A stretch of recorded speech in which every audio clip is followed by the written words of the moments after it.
പുതിയൊരു വീഡിയോ എപ്പിസോഡിലേക്ക് എല്ലാ മാന്യ പ്രേക്ഷകർക്കും സ്വാഗതം. ഇനി ഞാൻ നിങ്ങളുമായി പങ്കുവെക്കുന്ന അപ്ഡേറ്റ് സൂപ്പർ താരമായ റാൻഡി ഓർട്ടനെ സംബന്ധിച്ചാണ്. റാൻഡി ഓർട്ടൻ്റെ നെക്സ്റ്റ് പ്ലാൻ എന്തായിരിക്കും എന്നുള്ളതിനെ സംബന്ധിച്ച് 2 ദിവസം മുൻപ് ഞാൻ ഒരു വീഡിയോ പങ്കുവച്ചിട്ടുണ്ടായിരുന്നു. അന്ന് ഞാൻ പറഞ്ഞിട്ടുണ്ടായിരുന്നു റാൻഡി ഓർട്ടനും അതോറിറ്റി ഫിഗറായിട്ട് വരുന്ന സ്മാക്ഡൗണിൻ്റെ ജനറൽ മാനേജറായ നിക് ഓൾഡിസും തമ്മിലുള്ള ഒരു ഫ്യൂഡായിരിക്കും ഇനി കാണാൻ സാധിക്കുക എന്നുള്ളത്. അത്തരത്തിലുള്ളൊരു റിപ്പോർട്ട് തന്നെയാണ് നമുക്കിപ്പോൾ റസൽ വോഡ്സിൻ്റെ ലേറ്റസ്റ്റ് പോഡ്കാസ്റ്റിൽ നിന്ന് കേൾക്കാനും സാധിച്ചിരിക്കുന്നത്. SummerSlam 2025 Randy Orton versus Nick Aldis തമ്മിലുള്ള മത്സരമാണ് നിലവിൽ ക്രിയേറ്റീവ് ടീം ഡിസ്കസ് ചെയ്തിട്ടുള്ളത് എന്നും നിക് ഓൾഡിസിൻ്റെ WWE വേണ്ടിയിട്ടുള്ള ആദ്യ മത്സരം ഈ സമ്മർ സ്ലാമിൽ റാൻഡി ഓർട്ടനെതിരെ കളിക്കുന്ന മത്സരം ആയിരിക്കുമെന്നും നമുക്ക് അറിയാൻ സാധിക്കുന്നുണ്ട്. ഈ സമ്മർ സ്ലാം പ്രീമിയം ലൈവ് ഇവൻറ്റിന് മുൻപ് കുറച്ച് സ്പെഷ്യൽ എപ്പിസോഡുകൾസ് ഉണ്ട്. അതായത് Saturday night main event, money in the bank premium live event. ഇതിലൊക്കെ റാൻഡി ഓർട്ടൻ്റെ പ്ലാൻ എങ്ങനെയാണ് എന്നുള്ളത് നമുക്ക് അറിയാൻ സാധിച്ചിട്ടില്ല. റസൽ വോഡ്സിൻ്റെ റിപ്പോർട്ട്സ് എല്ലാം ശരിയാകാറുണ്ട് എന്നുള്ളത് കൊണ്ട് തന്നെ നമ്മൾ മുൻപേ പറഞ്ഞിട്ടുണ്ടായിരുന്ന റാൻഡി വേഴ്സസ് ഓൾഡിസ് തമ്മിലുള്ള സ്റ്റോറിയിലേക്ക് തന്നെയായിരിക്കും എത്തുക. ഇനി നിക് ഓൾഡിസ് സെലക്ട് ചെയ്യുന്ന ഒരു റസ്ലർ റാൻഡി ഓർട്ടനെതിരെ മത്സരിക്കുമോ എന്നുള്ളതും കണ്ട് തന്നെ അറിയേണ്ടതാണ്. എന്തായാലും റാൻഡി ഓർട്ടനെ നിക് ഓൾഡിസ് എന്ന് പറയുന്ന റസ്ലറിനെതിരെ ഒരു അനായാസ വിജയം നേടിയെടുക്കാൻ സാധിക്കില്ല. നിക് ഓൾഡിസ് ഒരു മികച്ച ഒരു റസ്ലറാണ്. അദ്ദേഹത്തെ മാനേജറാക്കി മാത്രമാണ് WWE നമുക്ക് മുന്നിൽ പ്രസൻറ്റ് ചെയ്തിട്ടുള്ളത് എന്നുണ്ടെങ്കിലും മുൻ TNA world heavyweight champion, മുൻ NWA world heavyweight champion തുടങ്ങിയ ചാമ്പ്യൻഷിപ്പുകളൊക്കെ വിജയിച്ച നിക് ഓൾഡിസ് വെറും ഒരു മാനേജർ മാത്രമല്ല, കിടിലൻ പെർഫോമൻസ് കാഴ്ചവെക്കാൻ സാധിക്കുന്ന റസ്ലർമാരിൽ ഒരാൾ കൂടിയാണ്. അപ്പോൾ ഒരു ഗംഭീര പദ്ധതി തന്നെ അണിയറയിൽ റാൻഡി ഓർട്ടന് വേണ്ടി ഒരുങ്ങി നിൽക്കുന്നുണ്ട്. രണ്ടാമത്തെ അപ്ഡേറ്റ് ഡ്രാഫ്റ്റ് 2025 ഡേറ്റിനെ സംബന്ധിച്ചാണ്. റസൽ വോഡ്സിൻ്റെ ലേറ്റസ്റ്റ് റിപ്പോർട്ടിൽ നിന്ന് നമുക്ക് മനസ്സിലാക്കാൻ സാധിക്കുന്നത് ഡ്രാഫ്റ്റ് 2025 ഓഗസ്റ്റ് മാസത്തിൽ നടക്കാൻ പോകുന്ന സമ്മർ സ്ലാം പ്രീമിയം ലൈവ് ഇവൻറ്റിന് മുൻപ് നടക്കും എന്നാണ്. നമുക്ക് മറ്റൊരു റിപ്പോർട്ടും കൂടി ഇപ്പോൾ കേൾക്കാൻ സാധിക്കുന്നുണ്ട്.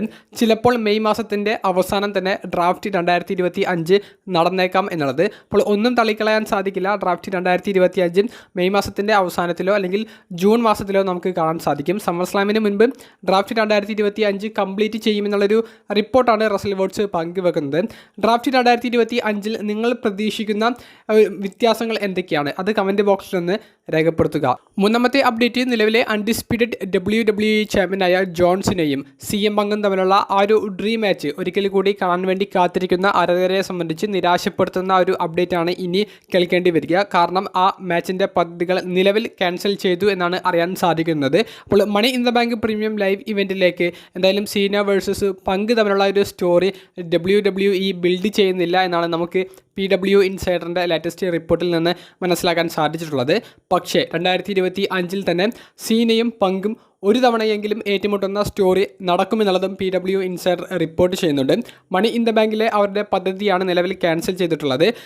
സീന വേഴ്സസ് പങ്ക് തമ്മിലുള്ള മത്സരം വരുന്നതിൻ്റെ സൂചനകൾ ഈ കഴിഞ്ഞ ബാക്ക്ലാഷ് പ്രീമിയം ലൈവ് ഇവൻറ്റിന് ശേഷം CM പങ്ക് ഇൻസ്റ്റഗ്രാമിൽ ജോൺസിനെ വെല്ലുവിളിക്കുന്ന രീതിയിലുള്ള ഒരു സ്റ്റോറി പങ്കുവെച്ചതും പിന്നീട് ഓൺ സ്ക്രീനിൽ സീന ഹീലായതിനെ സംബന്ധിച്ച് പങ്ക് സംസാരിച്ചതും അതെല്ലാം സീന വേഴ്സസ് പങ്ക് സ്റ്റോറിക്ക് അവർ തുടക്കം കുറിക്കുന്നു എന്നുള്ളതിൻ്റെ സാധ്യതകൾ വർദ്ധിപ്പിക്കുന്നതായിരുന്നു. പക്ഷേ മണി ഇൻ ദ ബാങ്ക് എന്ന് പറയുന്ന ജൂൺ മാസത്തിലെ പ്രീമിയം ലൈവ് ഇവൻറ്റിൽ അവർ പ്ലാൻ ചെയ്തിട്ടുണ്ടായിരുന്ന മത്സരം നിലവിൽ ക്യാൻസൽ ചെയ്തിട്ടുണ്ട്.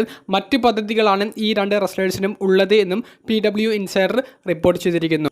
നാലാമത്തെയും അവസാനത്തേതുമായ update money in the bank premium live ഇവൻറ്റിൽ നിലവിലെ അൺഡിസ്പ്യൂട്ടഡ് WWE ചാമ്പ്യനായ ജോൺസിനയ്ക്ക് ഒരു ഡ്രീം ടാഗ് ടീം മത്സരം ആയിരിക്കും കളിക്കേണ്ടി വരിക എന്നുള്ളതിനെ സംബന്ധിച്ചാണ്. അപ്പോൾ ജോൺസിനയുടെ ടാഗ് ടീം പാർട്ണറായിട്ട് വരുന്നത് പ്രശസ്ത അമേരിക്കൻ റാപ്പറായ ട്രാവിയസ് സ്കോട്ട് ആയിരിക്കും എന്നുള്ളതിൻ്റെ സൂചനകളും നമുക്കിപ്പോൾ കേൾക്കാൻ സാധിക്കുന്നുണ്ട്. PW ഇൻസൈഡർ, റസൽ വോഡ്സ് എന്ന് പറയുന്ന എല്ലാ വെബ്സൈറ്റുകളും ഈ ഒരു റിപ്പോർട്ട് പങ്കുവെക്കുന്നുണ്ട്. ആ റിപ്പോർട്ട് വിശദമായി നമ്മൾ പരിശോധിക്കുകയാണെങ്കിൽ ട്രാവിയസ് സ്കോട്ട് നിലവിൽ ട്രെയിനിങ് ചെയ്യുന്നുണ്ട് റിങ്ങിൽ കയറി മത്സരിക്കാൻ വേണ്ടിയിട്ട്. അദ്ദേഹത്തെ ട്രെയിൻ ചെയ്യുന്നത് ഹോൾ ഓഫ് ഫെയിമറായ ബൂക്കർ ടി ആണെന്ന് നമുക്ക് ആ ഒരു റിപ്പോർട്ടിൽ വായിക്കുമ്പോൾ മനസ്സിലാക്കാൻ സാധിക്കുന്നുണ്ട്. അപ്പോൾ ട്രാവിയസ് സ്കോട്ട് ജോൺസനൊപ്പം ടീം ആയിട്ട് ഒരു ടാഗ് ടീം മത്സരം അല്ലെങ്കിൽ ഒരു 6 മാൻ ടാഗ് ടീം മത്സരം കളിക്കാൻ സാധ്യതകളുള്ള ഒരു പ്രീമിയം ലൈവ് ഇവൻ്റാണ് money in the bank premium live event എന്നാണ് നമുക്ക് അറിയാൻ സാധിക്കുന്നത്. ഇവരുടെ എതിരാളി ആരാണെന്നുള്ളത് നമുക്ക് അറിയാൻ സാധിച്ചിട്ടില്ല. കോഡി റോഡ്സിൻ്റെ പേര് ആ ഒരു ലിസ്റ്റിലേക്ക് വരാൻ സാധ്യതയുണ്ട്. പിന്നീട് കോഡി റോഡ്സ് സെലക്ട് ചെയ്യുന്ന ഒന്നെങ്കിൽ ഒരു സെലിബ്രിറ്റി ആയിട്ടുള്ള ഒരു റെസ്ലർ, നമുക്ക് ചിലപ്പോൾ ഒരു ബാഡ് ബണ്ണിയുടെ ഒരു അപ്പിയറൻസ് ഒക്കെ പ്രതീക്ഷിക്കാം, അല്ലെങ്കിൽ മറ്റൊരു വ്യക്തി. അതായിരിക്കും മിക്കവാറും ജോൺസിന, ട്രാവിസ് സ്കോട്ട് തുടങ്ങിയ ടീമിനെതിരെ കോഡി റോഡ്സ് കൊണ്ടുവരാൻ പോകുന്ന ഒരു പദ്ധതി എന്ന് പറയുന്നത്. അതല്ല, ഒരു 6 മാൻ ടാഗ് ടീം മത്സരത്തിൻ്റെ ഒരു സാധ്യതയും ഇവിടെ തുറന്നു വരുന്നുണ്ട്. 6 മാൻ ടാഗ് ടീം മത്സരമാണെങ്കിൽ റോക്ക് വന്ന് മത്സരിക്കുമോ എന്നുള്ളൊരു ചോദ്യം ഉണ്ട്. അതായത് ഇപ്പോൾ ജോൺസിനെയും റോക്കും ട്രാവിസ് സ്കോട്ടും എലിമിനേഷൻ ചേംബറിൽ ഒരുമിച്ച് നിന്നിട്ടാണ് കോഡി റോഡ്സിനെ ആക്രമിച്ച് ജോൺസിനായിട്ട് ഹീൽ ടേണിലേക്കുള്ള ഒരു മൊമെൻ്റൊക്കെ കാണിച്ചത്.